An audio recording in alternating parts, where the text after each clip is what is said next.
I just got your message now. Dee's not back yet?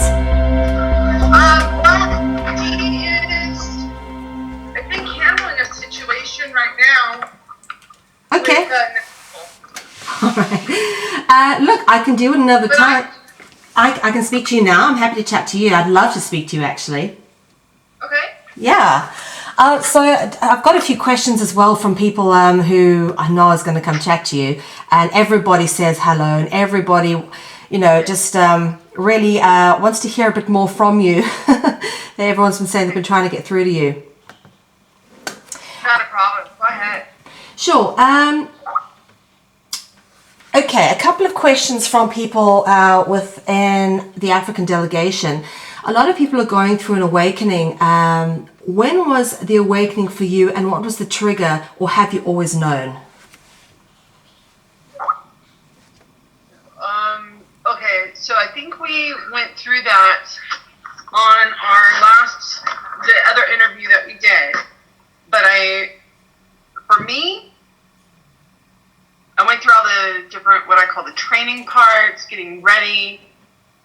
Was there an absolute conscious or the eternal conscious that I work in now? No. Not consciously. However, when I look back at everything, I can see where eternal essence conscious was at all times. Does that make sense? Yeah. Yeah. Okay, so, but as far as the big picture and all of that, no. That really started during the investigations, became clearer and clearer, and basically you could almost say it was like on a need-to-know basis kind of format. Yeah. So it was pretty focused in each moment that I was doing. Yeah. Yeah. And then everything really swung into focus. Hold on 1 second.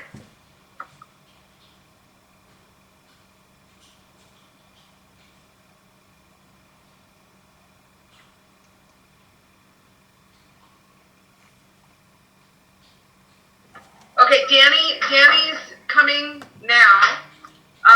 Hold on 1 second. Let me get Adam, my littlest, out of here. Oh. Mel, can you hold on for a second? Yeah, sure. Are you recording? I am recording. It's joy. Okay, you're going to have to edit. Okay, Adam is right here. Hold on 1 second. You, Stephanie? I'm on the interview with Mel, or doing the conversation with Mel. Can you, was it Swedish? Yeah. Yay! Yeah. I am. It's 9 o'clock. Okay. Sorry, Mel. No, take your time, guys. Yeah. Welcome to Family Life. Hold on 1 second. Adam, maybe? Sure. Well, I'm tired. You're tired? Then you lay there and you can be quiet. Okay, Mel. I'm sorry. We're going to have to do this. I have a little guy here for at least a minute. No problem. He'll sleep for shortly. Take your time. Take your time. It's actually so lovely to listen to how normal your life is. Oh yeah, it's well, I mean, maybe like normal in Adam's family terms, but I'm a normal gal. Your kids, I imagine, are quite rambunctious. Yeah, it's funny. People will say, "Oh, I want to come help with your kids and all this." I was like, "Okay, well, maybe you should come meet them first, and then you can make that choice, an informed choice." And so Brian Kelly was calling up and he's like, "I am so coming back and I'm going to babysit kids." And I was like, "Are you drunk? Are you high? Because you've actually seen my kids. You've seen what they do." So, okay. Hello, darling. Okay. Oh, hey, Dee. It's so great to have you ladies with me. I'm absolutely overwhelmed with joy at the moment. I've been looking forward to this all day. You have no idea. I've just come off a radio show and I cut them off short saying I've got to go speak to my girls because I'm just so excited to speak to you. It's been far too long and I've been dying to speak to Dee for ages, but now I've got you together and you're still in Morocco, Dee. So before I get on to Heather stuff, I want to know why you're still there, what you're still doing there, and are you having fun? I'm having a blast. If you give me 2 seconds to situate my computer somewhere quieter, sure, I'll tell you all about it. You chat with Heather for 2 seconds. I just need 1 or 2 minutes. No worries, no worries. So, Heather, If you need to come over here, you can. That's fine. I got your message. Oh, she's off. Oh. Okay. I want to know how. This should be fun, Mel. We've been so excited to talk to you ever since we talked to you yesterday, and I got to tell you, oh my gosh, the amount of data that's coming in right now, and the revealings that are happening, Eternal Essence, just moving through all of the embodiments, it's just amazing. It's fascinating. A lot of stuff from Swiss Indo's coming in.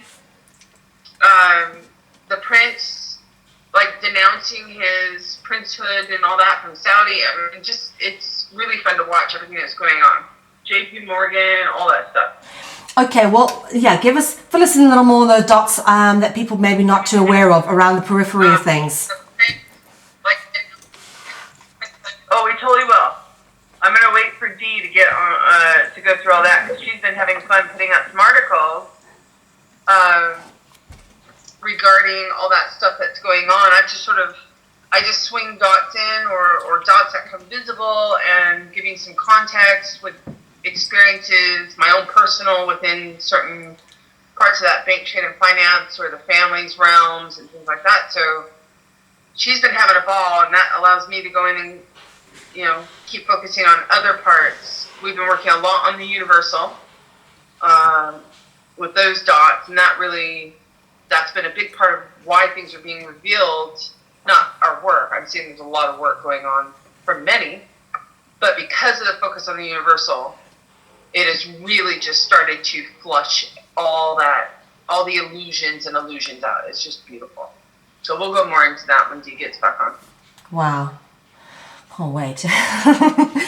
but you, I want to ask, so you've now met a whole bunch of people. You had Lisa Harrison come over, Mark Hoser. I mean, it must have been quite amazing to meet this family you've probably worked with before in other places. Yeah, I mean, let's just say this. You know, people tend to, when they work with someone they've never met in density before, they'll tend to put them on pedestals. They'll create this expectation about how they look, how they act, how they would react or respond in certain things. And when everyone just started saying, we're coming, I want to come to Morocco, we want to come, we want to do this, we want to do that, and it was just kind of, okay, sounds good to me. Everyone started talking about the desert, individually Skyping me, and we put them in a room, and I just said, you guys should probably start talking to each other, because everyone's having the same visions, they're having the same pulls from within to be in the desert.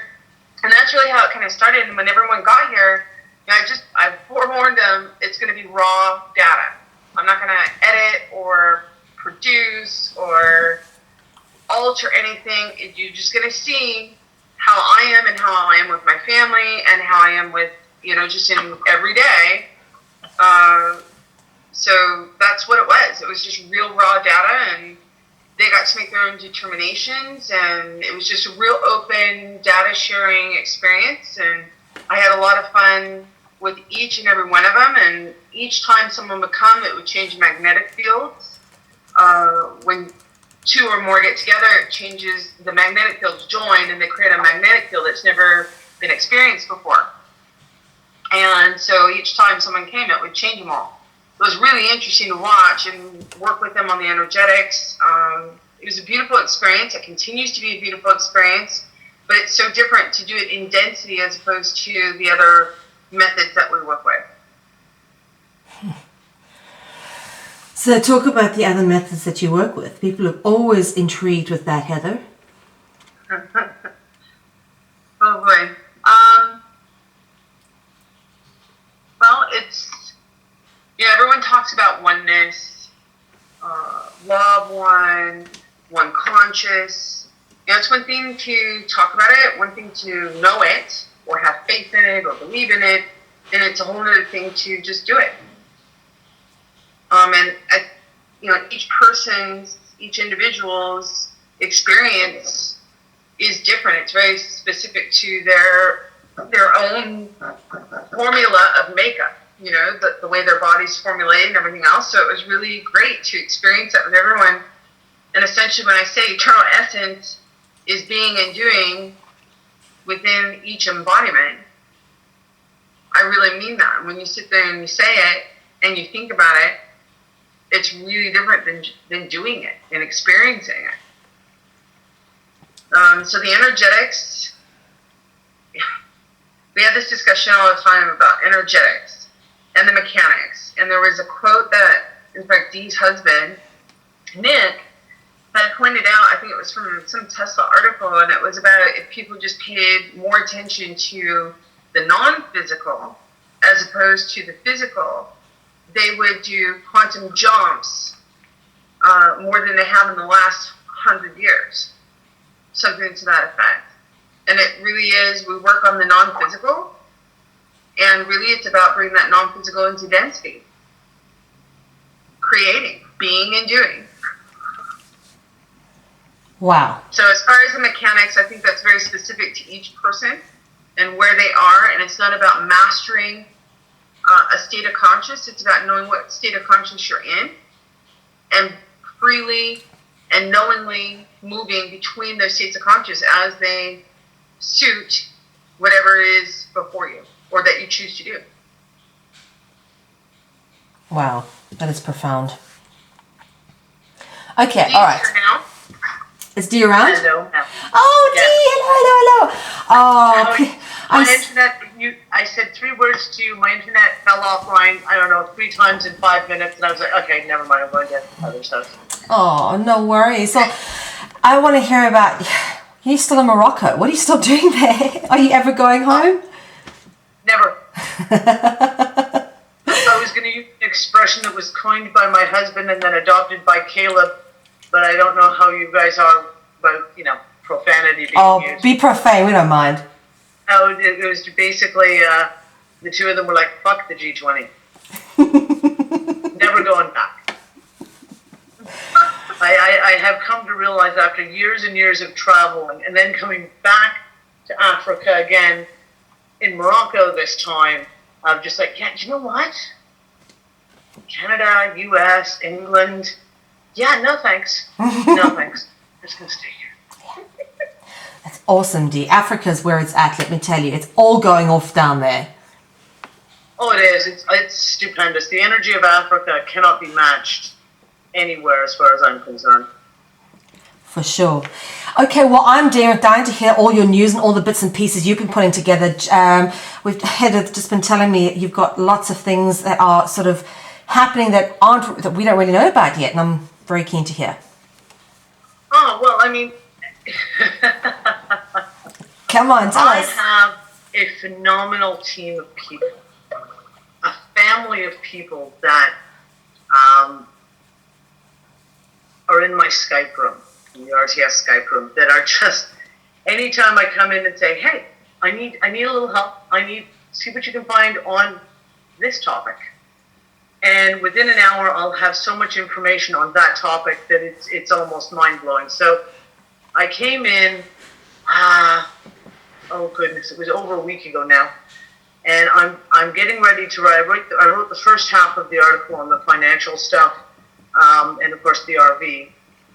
And in preparation for the second half of the article, I had them researching all the links, because one of the things I want to show is the dirty business that's going on between banks and, banks owning other banks, but you don't know that they own the other bank because they've hidden it to a third bank, all this kind of stuff. Oh, yeah. And these guys have been going off for about, I don't know, a week now? It's unbelievable the amount of information these guys have dug up. So I started you get so inundated with the amount of links and information that I said, okay, well, let's just start putting this out there. So in the last couple of days, I've just been pulling stuff together. Well, it is so much fun. It honestly is so much fun when someone hands you an article about one thing. So, for example, it just seems that all of a sudden, all this stuff about JP Morgan Bank is coming out of the woodwork. And then I get handed another one today, and I'm just like, oh my God, this is just too hysterical, because here we are, I'm talking about the corruption of the banks, And then you have, like, I don't know how many articles in a row in the last, basically, JP Morgan has been in hot water for 2 weeks solidly, almost every single day, for different things. So it's just been really fun. It has been so fun. One of the things I was saying to people was, to quote a Heatherism, is to just ask yourself, what do I know? So when they're looking for something, if they're looking for a piece of information about HSBC, sit down in front of the computer and say, what do I know? And then open your eyes and just start looking. And absolutely, you click on a link and it takes you to another link, and bang, there's the piece of information you're looking for. So they've had a huge blast tying all these lovely little bits and pieces together. And I think they've actually gotten more addicted to it than anything else. It's quite humorous now. But it's lovely. It's Heather has talked about it. I just caught a little bit of it when I came online earlier, was everything's being made visible right now. And it is unbelievable, the stuff that is coming out publicly in the mainstream media. It's just being made visible. It's amazing. Wow. Okay. Well, let's talk about things being made visible. I want to get on to the topic of Swiss Indo.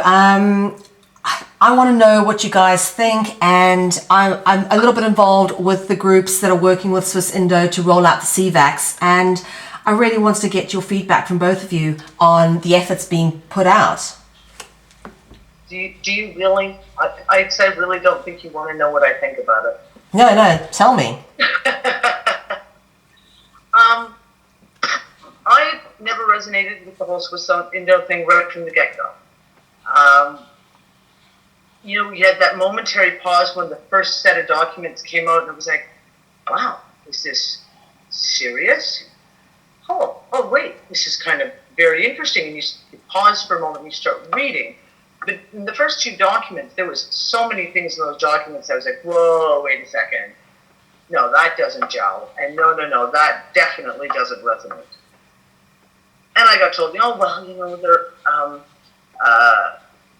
translations from the original. Okay, whatever. So I've learned to kind of really follow that inner voice that tells me whether things make sense or not. And I just kind of sat back. I was like, well, I'm not getting involved with it. I'll just sit back and watch. And pretty much everything that I've seen so far has just doesn't resonate at all.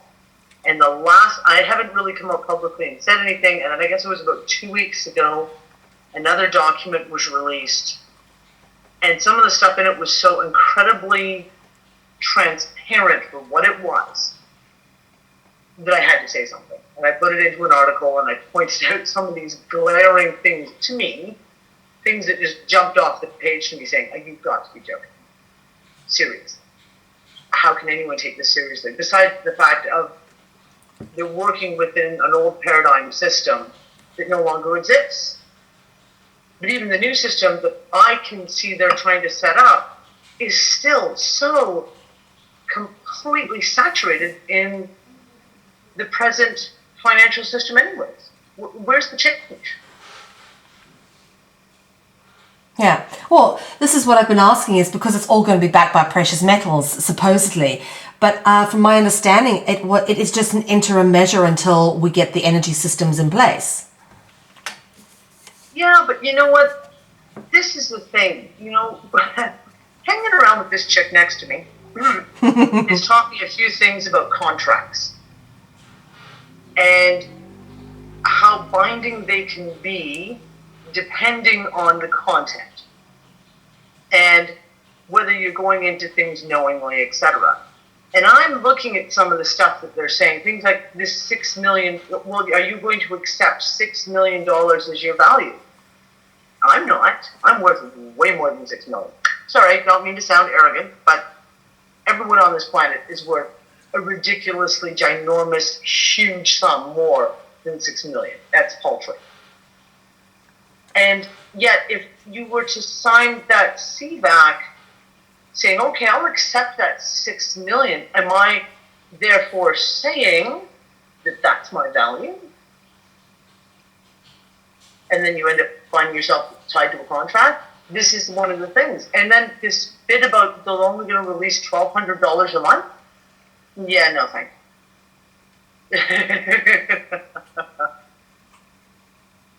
Okay. Heather, what do you think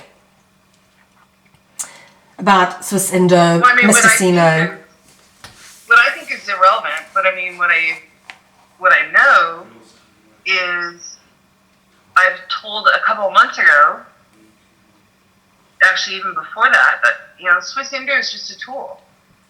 Swiss Indo is a tool to ferret out what I've referred to in the past as the perceived divines, and that I defined as those that require something less than themselves or less than what they see themselves as in order to support their position of divinity.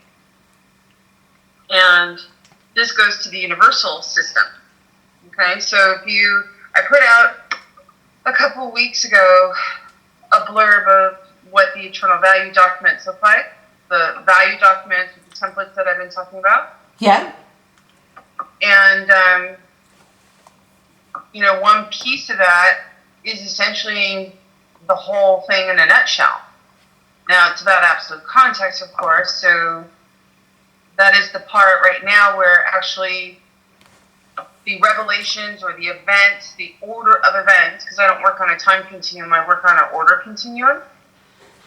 And order meaning things happen in a specific order. Yeah. And they may seem random, but there is an order within this perceived randomness. So when we go in, let me get this piece up for you. Hold on 1 second, Mo. Yeah, things are moving slow. Okay, so essentially you go in and, right now what is happening, these revealing, these events that are happening in a very specific order, universally, what you see and what you can't see. However, what you can absolutely know is that there's a transparent cooperation of coordinated eternal value going on. And so essentially, here's what it is. Everyone on this perceived planet is assuming they're going, what is the financial system? And especially, what is this new financial system, right? That everyone keeps talking about in mainstream media or in different circles, alternative media. It's a system of limits that's presented as a value system. And the way that this piece ran out was it's contrived from a few parts of the whole universal value system and appears to operate in a vacuum. Okay? So then the question becomes, well, what's the universal value system? Well, it's a system of limits presented as a value system, contrived from a few parts of the whole eternal value system. And they appear to operate in a vacuum. So then the question then becomes, what is the eternal value system? Well, the eternal value system is eternal essence, being and doing.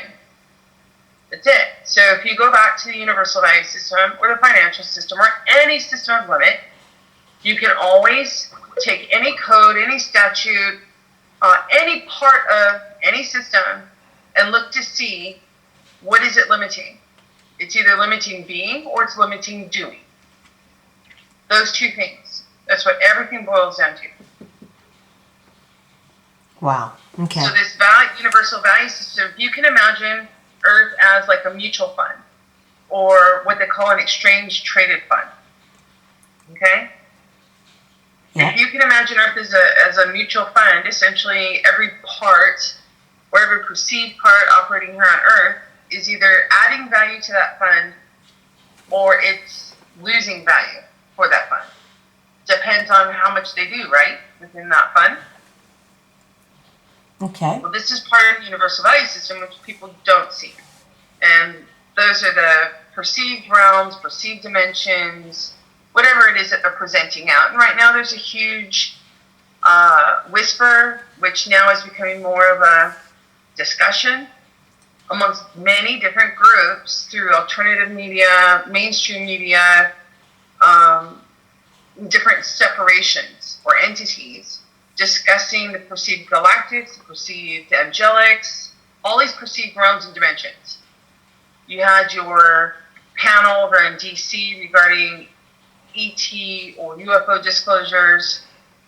You've had the Vatican, which you were a part of the ITCS. Did I say that right? That's correct. Yeah. Okay, where there was this tribunal put together and actually a trial held, right? And then it's funny because you end up having, at some point after that, the perceived galactics coming out saying, oh, the Pope's been replaced. You have a Pope that and it hasn't happened very often, hasn't happened in a long time, where a Pope resigns without dying, right? And then the perceived galactics put out that it's one of theirs.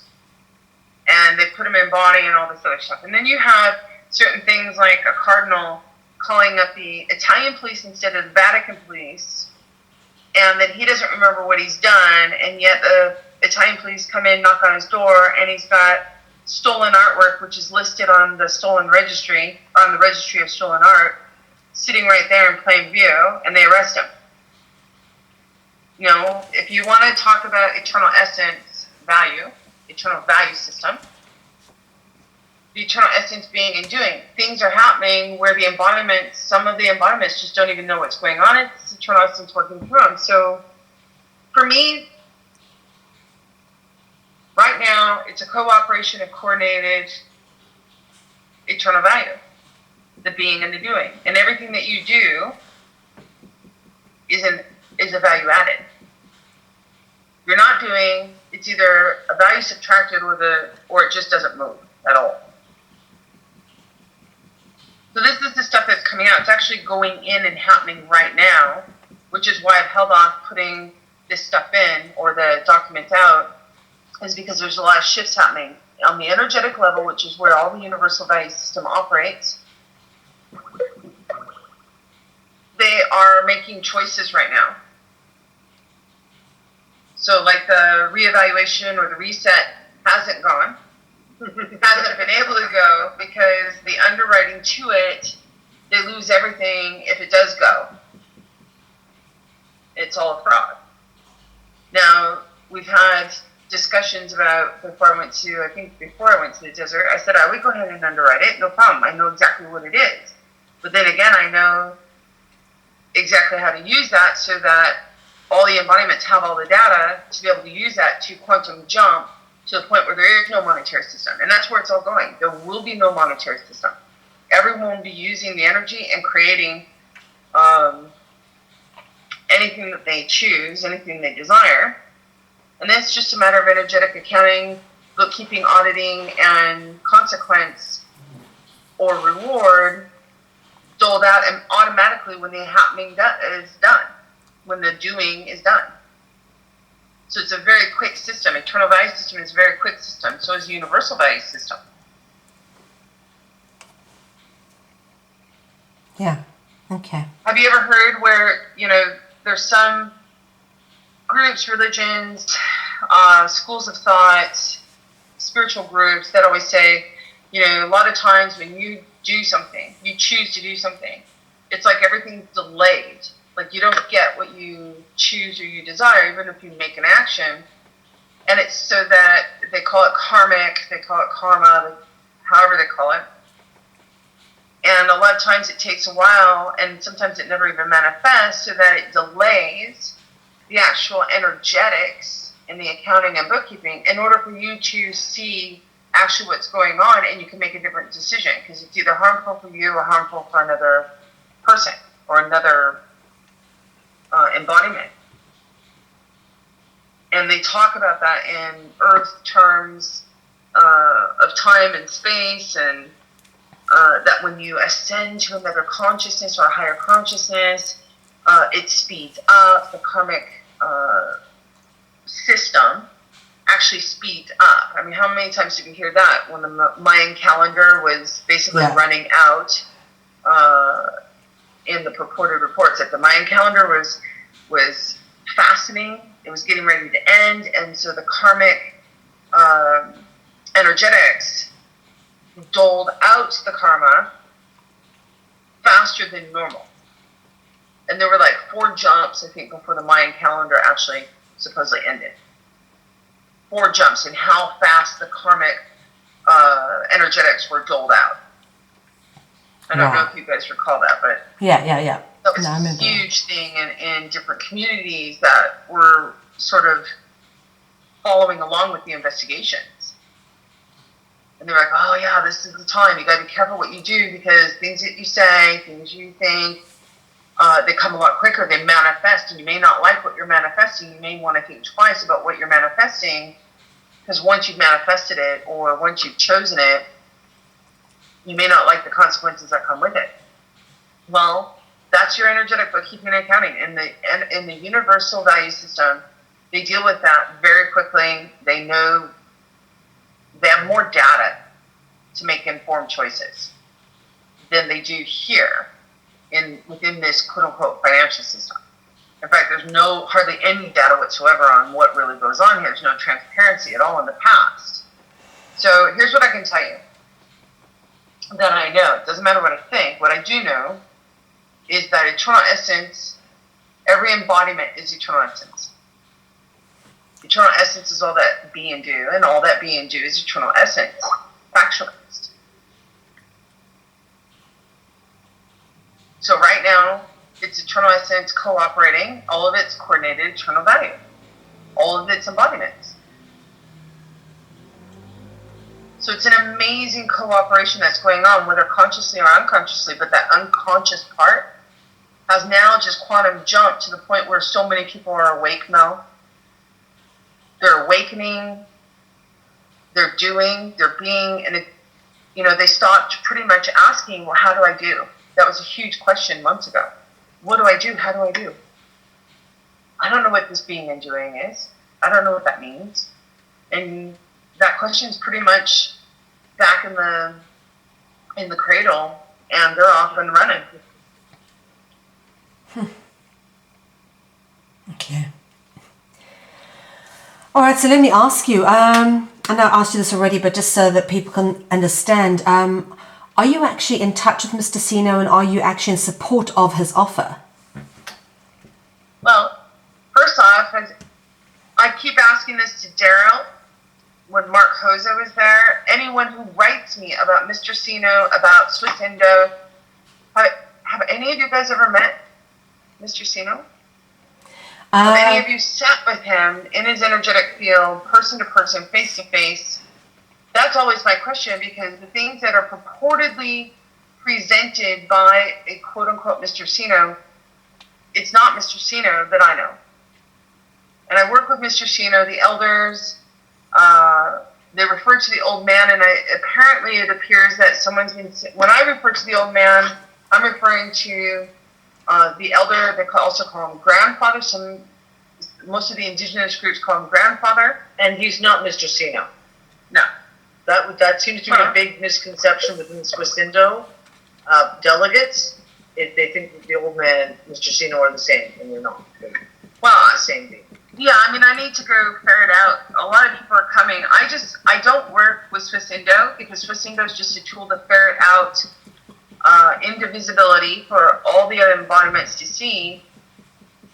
The divine plan, this purported divine plan that all the militaries, the corporations operating under the guise of government, all of these, taking a girl and putting her in a new party dress, which is the purported new financial system.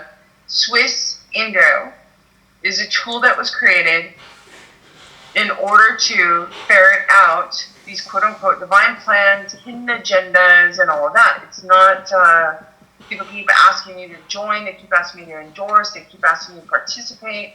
I'm participating, I guess you could say, in a more zoomed out focus, meaning that I'm looking at the tool and we're working more on the energetics. Yes, I work with what some are at least with the intent of saying that it's Mr. Sino, yet nobody seems to be working with Mr. Sino in density. That's what I do know. Yes. And now it's coming out. A lot of people are calling or Skyping or emailing from Swiss Indo delegates and from those that are purportedly working with Swiss Indo going, oh, we just found out that Mr. Sino is actually channeled. He's not. It's more of a spirit. It's a spirit. And that, I can't even pronounce his name. The other gentleman that claims to be working with Mr. Sino, and he's like his right-hand man, is actually supposedly channeling it. And so they're like, now we understand why you say you work with Mr. Sino all the time. And they're starting to get that there's an energetic level of operation, the non-physical, which actually is brought into the density. Well, you have a lot of agendas, a lot of people with agendas, a lot of people who just don't want things to change, or if they change, they want to be on top of that change. But in order for them to be on top, they require someone to be underneath them. Hence the continuation of hierarchy. Right. So I'm not saying, I love what everyone's doing, not just from, the Swiss Indo tool to even what I refer to as the old man's tool over in China. You also have all these other tools of ferreting out. Everything from the RV is just a tool to ferret out as well. And it's just everyone making visible all the illusion. And as that illusion crumbles away, all everyone sees is what was there, like an onion where you peel the layers back. Yep. So Swiss Indo, people within Swiss Indo are now saying that things don't resonate with them, they don't feel right.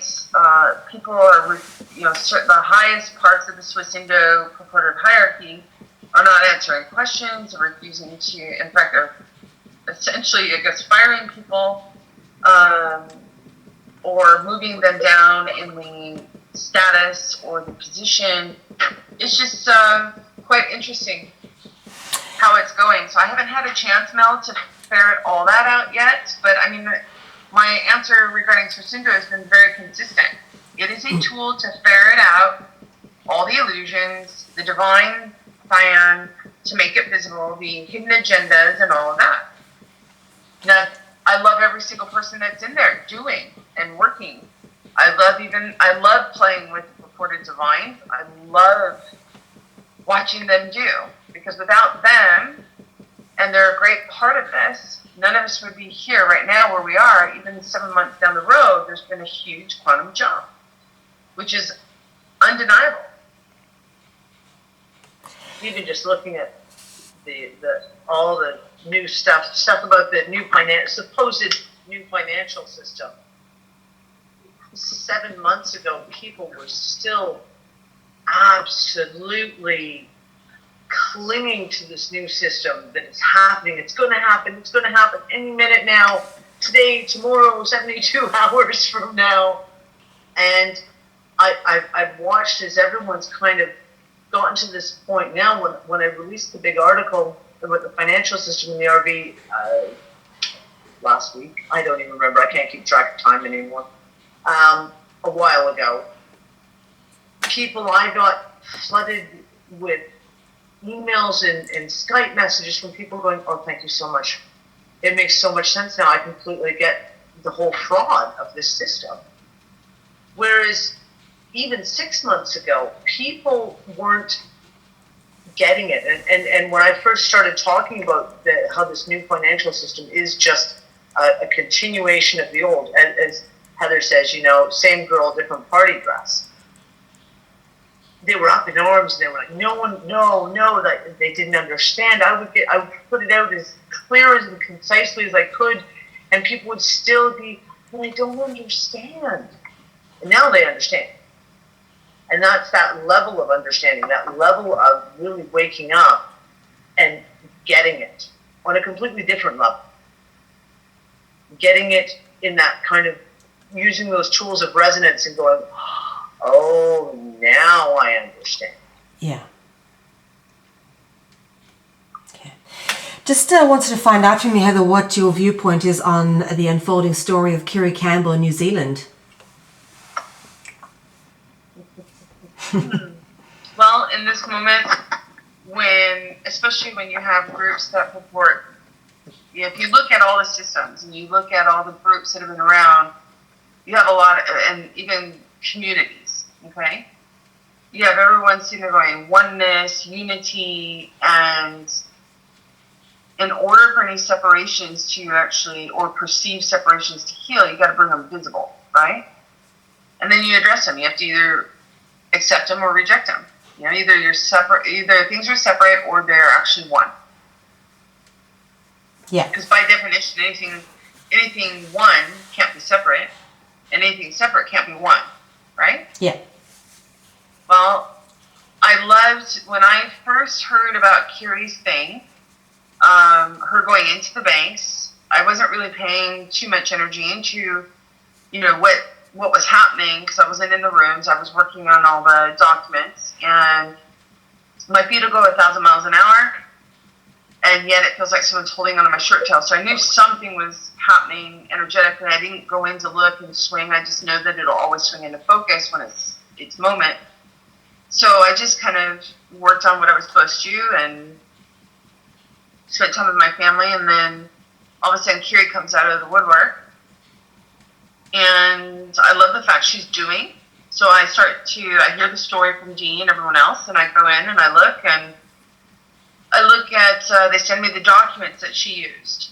And as I'm going through the documents, I found it very, very interesting the way that she did it. It reminded me a lot of the Freeman stuff that I investigated during the investigations when we were doing that a couple years ago, and as well as you had Winston Trout, you have Frank, even Charlie Miller when he worked with all those Freemen over there. And basically it's, you know, that and I think Chris Small was another one using birth certificates and the birth certificate bond formulas and all of that. You know, for me, I had a much cleaner intent, making sure that it's very simple and that it's definitely not using former systems, because former systems for me don't exist anymore. They've all been shut down through the UCC filings and everything else. And I've had a lot of people calling in, especially one in particular just recently, where, you know, everything's confirmed to be way past even being on vapors. Right now, there's nothing that it's operating on, and that's why things are starting to become visible, especially in the last 72 hours to a week. A lot of things have become visible. So I'm sitting there looking at Kiri's paperwork, and then all of a sudden, I get notice that she's been arrested. And as I'm looking through the paperwork, I can see exactly what they are going under as far as an arrest.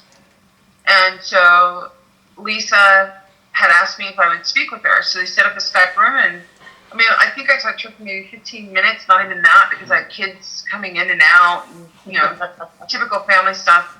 And so I barely got to spend, you know, time with her. But what I did get is that, you know, she had a court date coming up. And I just said, well, we'll talk about it, but here's what I can see where they went in and basically are going in to have you arrested was under when you go in and open an account, you end up getting checkbooks, credit cards, debit cards, whatever issued. And basically they're issued to you as tools to access an account, which really is just a mirror of your representation. And they don't tell you how it's run. They don't tell you how it's operating. Because if you knew that, you actually would probably be finding another institution to actually play and have fun with. And I found it very interesting that she used a check from a closed account as an instrument, which she basically, those are all fraud anyways, they have no value, and yet she underwrote and just used that instrument because that's what they're used to. And I saw a lot of Winston at that point, and, you know, those guys are good at knowing how the old systems work. I find it very interesting that they've never really revealed how it actually all works. And they make a revenue stream out of it, so I guess holding on to information, either that or they're told not to. So it's really interesting now because now you have opportunities for Winston Trout, Frank O'Connell, who's the other one? Tim Turner, I think, is being convicted now, and all this stuff. And yet those guys they were great agents. Whether they knew it or not, they were great agents and assets for the former systems. So as I'm reading through Kiri Campbell's stuff, I'm just watching. I'm watching all the doing, and that was pretty much it. And then I got a call from Lisa, and everyone was kind of concerned. They were like, her court date's tomorrow, and I put out the stuff which I didn't put out. I just said how I've actually handled things in court when I've gone into court during the end of the investigations, which are basically just those 5 questions. You know, who are you? What? Identify yourself. What's your standing? Went through all that. And then Kiri pops on through a Skype thread for a second, and it's very clear she knows what she's doing. Very, very clear. Not even that she knows what she's doing so much as this there's is all planned. That even before she handed the stuff to the bank, all of this was all planned. Being in a court case, being arrested, being, so I went in to go look at that, and her speech that she purportedly gave at the beginning of her court hearing, I can recognize the energetic signature of eternal essence as far as the energetic signature, sort of like a thumbprint, right? Or like, for instance, Shakespeare. If you read a piece, Shakespeare has a very particular way of speaking, right? Or writing, I should say. And I shouldn't say really Shakespeare, but the persona that was known as Shakespeare. Yeah.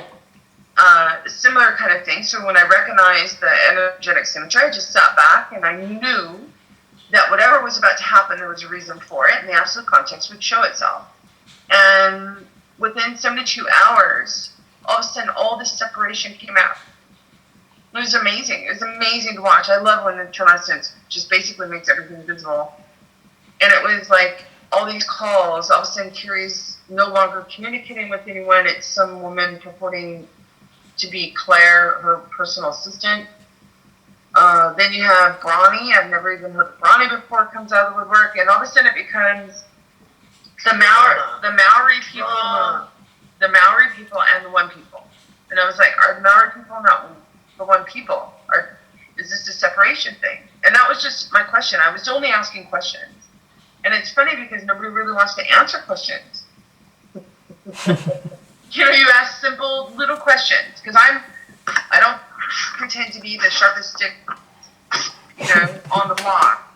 But at the same time, it really is nice to know who are you playing with, what is being played, and to make an informed decision of what you want to play with. And right now, all I see is Eternal Essence doing its thing, making things visible so people can make a choice. Is there separation or is there oneness? Period. So I'm just sitting back now and enjoying, experiencing everyone's doing in so many different ways. Kiri's only one of them. And this is just planetary. I mean, when you get into the universal, the coordination and the cooperation of that coordinated eternal value is amazing. And so I spend a lot of time looking at that and working with that, and Kiri's doing. And all those that have agendas behind her or that she's a part of, the agendas are absolutely considered in the absolute plan. So there's no worries. There's no right way, wrong way. It just is all being done. Does that answer it in a long... I hope you're going to edit this really well. I'm really tired. I'm sorry. No, I love it. You give such great info. Dee, I wanted to ask you if you had any comments on that. Well, it's funny, I was supposed to have been on the One People show on Monday night, and I fell asleep. So I didn't make it to. Actually, no, I ended up with a phone call from back home in Canada that I had to take, and I couldn't make it on the show. And then Tuesday night, I was supposed to be on The Collective Imagination, and I fell asleep that night. But mind you, those shows are at 1 a.m. and 2 a.m. I never get to listen to them. Yeah, it's really tough. Really, really tough staying up that late. See, that's the whole thing. Like, I joke with Lisa and Brian and say, when they were all here, it was easy to stay up until 1 o'clock in the morning because we'd all sit around, we'd drink coffee, and we'd chat. I said, but, if they're not there to keep, all of us poking each other to make sure we don't fall asleep, it's really hard to stay up for the radio shows at 1. Anyways, I had long conversations with Lisa and Brian about it. And the one thing I said was, everyone, I get annoyed when I see people, as Heather said, pulling this separation. And I don't mean it as in, what Kiri's doing herself. I'm talking about even the people who are standing back pointing fingers at it going, oh, look, they're tarnishing the name of the one people. Seriously? No, they are the one people. I don't understand the need of people to continuously, even when they're calling out the separation, they're still perpetuating the separation. And yet they can't see it. So, no, the one thing I said was, what Kiri did when she went into the court, when she went into the bank, what she did was awesome. But she had her own agenda. The fact that she went and did it under her own steam, she just was like, right, I've got this information, these UCC filings, let's go. That's fine. It's great. It's wonderful. It's someone just getting up and going and doing it. Whatever her agenda is, that's her agenda. Doesn't matter. It's kind of like me. I hate to do the whole Mama Danny giving the harsh talk again. I'm like, I say it to my kids when my younger daughter's badgering my older daughter. I'm like, it's none of your business. Seriously, focus on your own business. Focus on your doing. Focus on your being. Never mind everyone else's doing and being. Just do your own doing and being. And then no one will have fingers to point at anymore. But that's just me. Sorry. I love it, Mel, because when people have agendas and all of that, they just assume that there's always going to be someone that's at a detriment for any agenda. And I've got to tell you, it's amazing. I can't wait for everyone to, and you can swing this eternal essence conscious sin, which I call the eternal, we used to joke about it being bat phone, bat communication.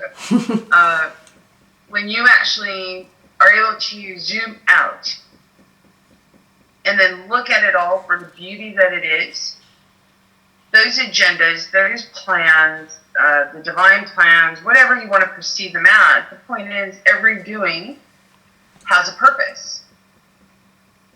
Every doing has an intent. And the absolute context may not be visible, not even to the one that's doing it at the moment, but it will be. And so I just love all the doing. I love all the being. I haven't seen this much activity, and I know that the roles of being played of the perceived powers that have not seen this much activity, and it's freaking them out. So I love them all. Everyone's doing such a wonderful job, and I'm with everyone, and everyone's with me. For me, it is all one. So there's not any judgment whatsoever, just absolute love and peace and gratitude for everyone's doing. It's the end of the experiment. That's it. All right, brilliant. Well, what do you mean by that, the end of the experiment? Was this all an experiment to begin with? Well, yep. That's the short. I'm referring to the experiment only because that's what most people refer to it as. I'm looking at it as essentially if you want to experience everything pretty much simultaneously, if you could separate it up and experiencing it from so many different roles at one time, it's just an amazing experience. So instead of experiment, maybe experience. But yeah, it's the end of that experience, meaning being unconscious of your being and doing. You unconsciously go and be and do and not know what that actually is, not be aware of what that actually is. Now it's going to be conscious being and conscious doing, knowing exactly who you are and knowing that what you do creates the value, the added value, and that you are the value, the original value and principle to begin with. So I'm very excited, moving from having every embodiment move forward and know that they are equal, no matter what perceived dimension, realm, reality, Level of ascension. For me, level of ascension, it's just kind of funny to hear people talk about ascension. Because for me, everyone is eternal essence, having a particular density experience, whatever density that may be. And so kind of saying, oh, I can't wait till I get there, and yet they're standing right where they always have been. So, yeah. Okay, Okay, so anyways, it is an experience. For me, it's an experience of moving every embodiment, moving from an unconscious being and doing to a conscious being and doing. The interrupted purpose, you know? Yeah. Yeah. It's beginning at... Absolutely. Dee, what do you perceive happening when September the 1st comes? Ben Bernanke resigning, and of course the Curia have just reneged a whole bunch of laws, which makes the whole people open to prosecution. I'm sure your blog will be going mad. Well, there are hints coming out of the woodwork that September 1st is supposed to be, you know, the time when the new financial system is up and running. And, like, there's some strong hints, even from unusual places, coming in on that. That seems to be their game plan, I guess. I think that papal declaration, that really gave me a giggle, because one of the things I've always said is as they make things visible, they're going to make things easy for them to be made visible. And what easier way to make things visible than to make it so that anyone who's supposedly caught doing any of these things, can now be held accountable. I mean, it's the perfect excuse, right? Yep. Absolutely the perfect excuse. No, here's the funny little twist of that. It's the perfect excuse. We get the canon law. We understand canon law is what rules these corporate governments. So this papal decree is actually binding on all these corporations, you know, pretending to be governments, and all the people who work for those corporations. The interesting twist is going to be, how are they going to explain to the public why it is that canon law is, you know, putting the shrub on trial for war crimes? Well, I think that's interesting. Sorry. Can I just clarify one thing, Mel? Yeah, sure. Yep. Okay, so everyone, first off, we all know that people have been like, oh, the UCC doesn't apply except for in America, not the Americas, in America, and they don't know, because it's not out there in the open, that everything's under a commercial. Well, the UCC, or what is known as UCC, the commercial registry systems, the commercial aspect of everything, has actually been around. That system's been around for a very long time. Much more than since the 1960s, when they actually instituted this version of what is now being experienced, or was experienced in our lifetimes, right? Yeah. And so it's been around for quite a bit. So the commercial law and all of that, that's what Dee's referring to under the canon laws. Yes. So if you go back and you look at canon laws, look at the actual laws. It's quite interesting. If you go back and look at the laws, you'll see the commercial, the admiralty, and, you know, they always change jurisdictions. Like when you have a judge that goes, okay, recess, and they get off the bench, especially if someone's starting to question them and they get very uncomfortable. The judge will get off the bench and he goes, and then he changes the kind of court they're in and comes back on the bench. But he didn't tell you that. And that happens quite often. But they can't change it back and forth. They can only change it 3 times. And they'll change it from a commercial, and then they'll come back in into admiralty, and then they'll come back in, and they'll be in a whole another jurisdiction. So it's just a matter of asking the right questions. But if you go back, and those are the tricks, okay? And those tricks are now coming to light, and I find it very interesting what the Pope issued, and especially the vehicle he used. If you go back and you look at that particular tool, there's no Vatican Council that he's got to go through. There's no bureaucracy that he's got to go through. He issues it. It's full responsibility and liability. And essentially, it's what some will call declaration, or the will and the word.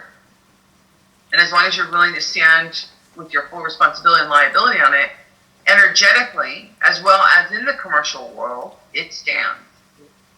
Wow. Now, that's what's going to be so interesting is all this stuff coming out. And then today was a very interesting day with one of the princes of Saudi denouncing, essentially giving up his position, and the way he was talking. I'll have to go back. I don't have the link now. I think Dee actually posted it on her website. I posted it today. It's in the article full of links that I posted today.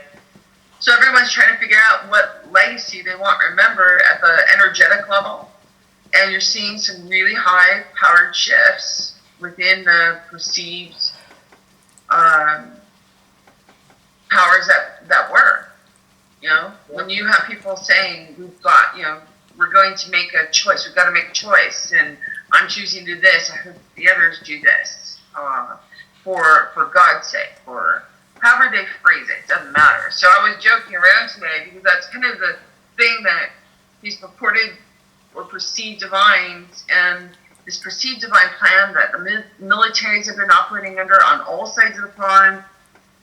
They're sort of figuring out that their divine plan was actually one of the pieces within a much bigger plan, and they've been participating this whole entire time, and it doesn't really sit well, especially with strategists. Yeah, they're a little when they don't right understand what the game actually is, or how they participated, and that no matter what they do, it always ends up for the highest good of all, especially in this moment now.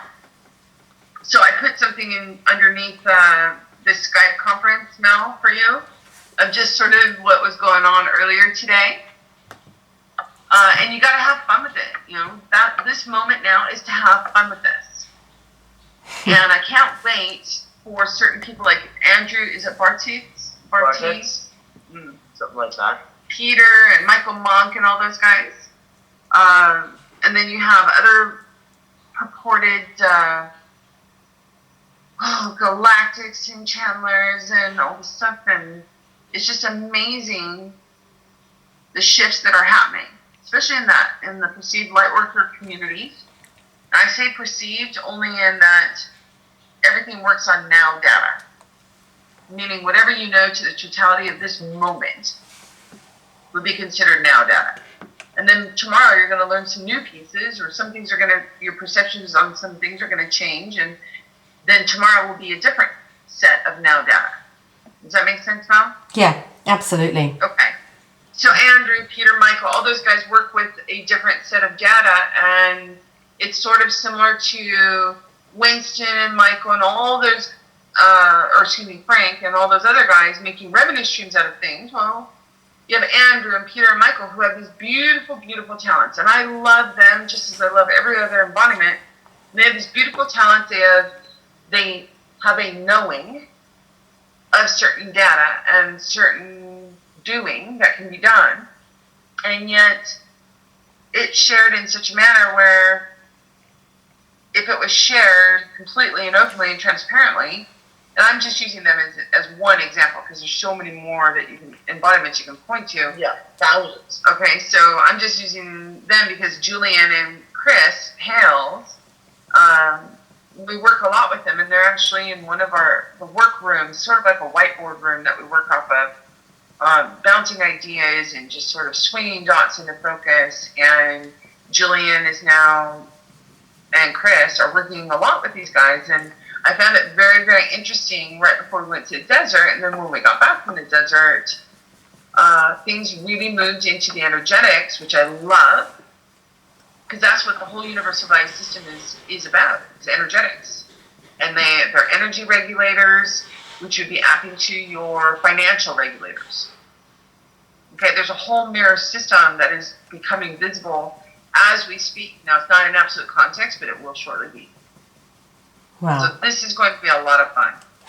And so I put a piece in there in this room for you, just to kind of have a little fun, or look at what fun we were having earlier today. Brilliant, thank you. Heather, I just want to ask you something. I've been asked by one of the people from the delegations to say they want to know if you want to have a direct chat to Mr. Sino. They want to set it up if you're at all interested. Well, I work with Mr. Sino, and right now that's why I wanted to kind of go and talk with these certain folks within the delegation, or purportedly within the delegation, because they're now saying that they just got word from the highest levels quietly about how Mr. Sino is channeled, or Mr. Sino really is an identity. Mr. Sino isn't. They're getting bits and pieces of this energetic or the universal value system, which have never been visible except to a very, very few, and they're not really knowing what it is. Yeah, they're confused. As far as Mr. Sino, I work with what the energetic signature that they believe that they're working with, identity. So I already work with Mr. Sino, but if they're saying, yeah, they want to have me meet Mr. Sino, I'm in Morocco, I'm more than willing to meet with Mr. whoever it is that's saying that they're Mr. Sino. Brilliant. And then we'll know.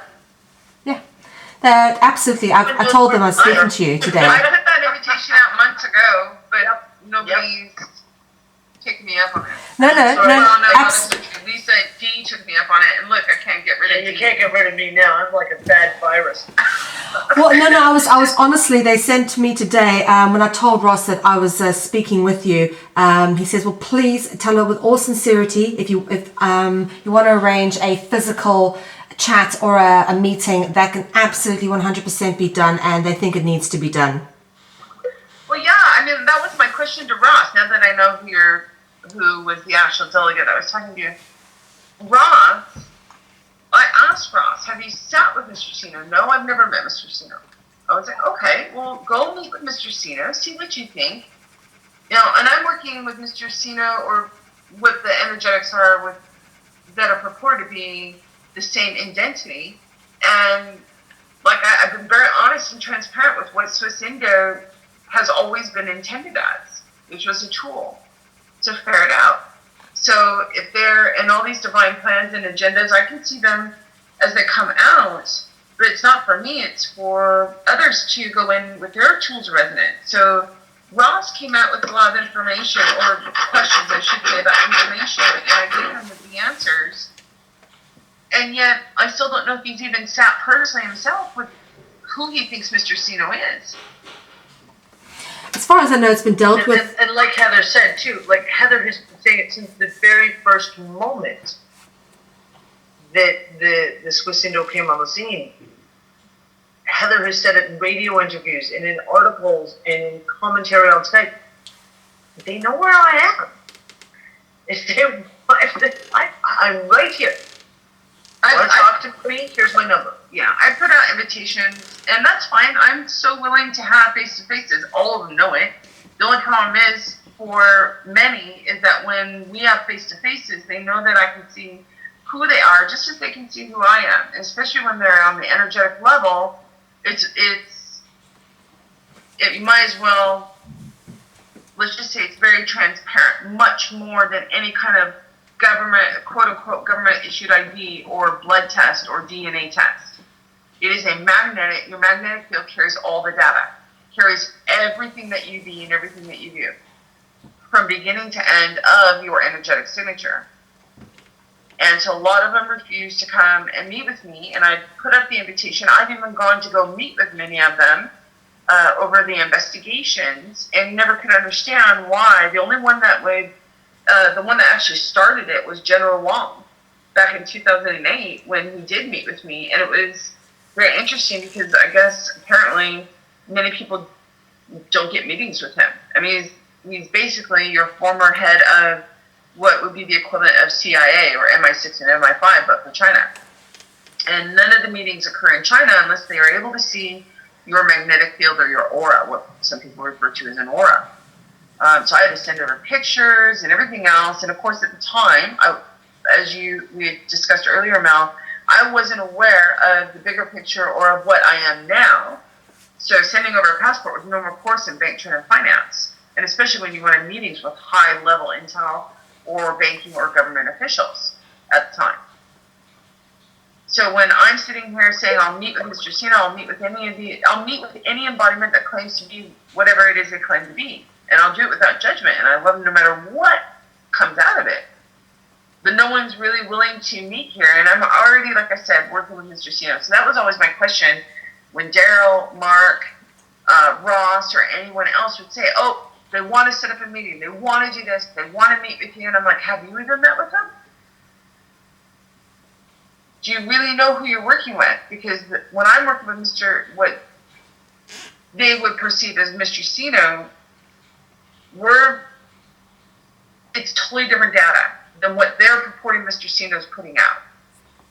And yet, we're doing what we're doing because it's a tool to ferret all this out, make it visible. Those with divine plans or hidden agendas. It's used to ferret all those out so everyone can see them instead of having them do it behind closed doors. Right? Yeah. Okay. So, like I told Ross many, many times over, I'm more than happy to meet with anyone, no matter who they purport to be. I'm here. I'm in Morocco. And I would love to. I love spending time with people. I love having discussions and dissecting things and having just really cool, energetic exchanges. I'm so up for that. And I've done it many, many times over. That's why I wanted Dee, Lisa, Bill, Brian, Bob, anyone who wanted to come and do that. And people just started showing up at the door, and it was a great old time. But like I said, Dee hasn't left. She won't leave. That's right. I'm here. You can't forget me. Well, soon I'll be rocking up at your door, Heather. Absolutely, you are.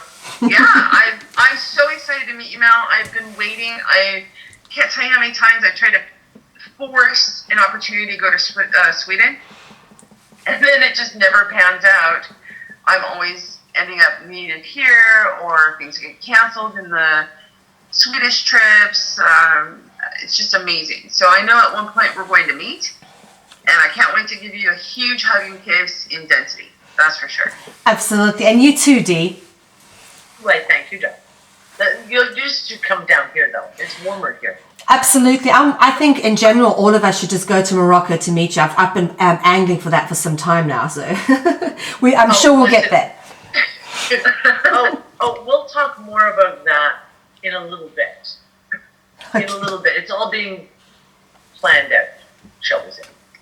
Oh, I'm so excited.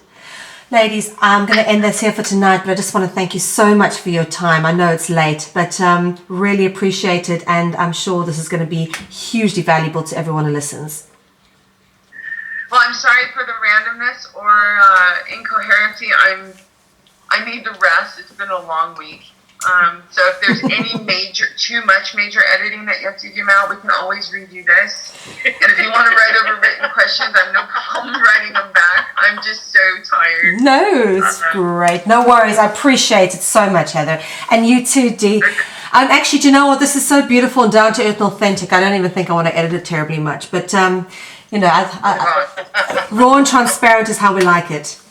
Oh, well, there you go. Mel, thank you so much. I really love spending time with you. It's always fun. I want to do some more. So let me know when you want to chit-chat. I'm available. Yes. And I mean, Mel and I have only been trying to do this for about 7 months now. Yes, I know. It's been ridiculous. But you know what, Dee? Actually, and I'm the hard one to get a hold of. I know.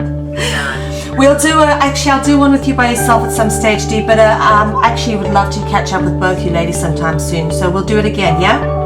Yeah, sounds good. Go get some sleep, hon. Thank you so much. Thank you. We'll Thank talk to you you. later. Speak soon. Take care. Love you lots. Bye, darling. Bye-bye.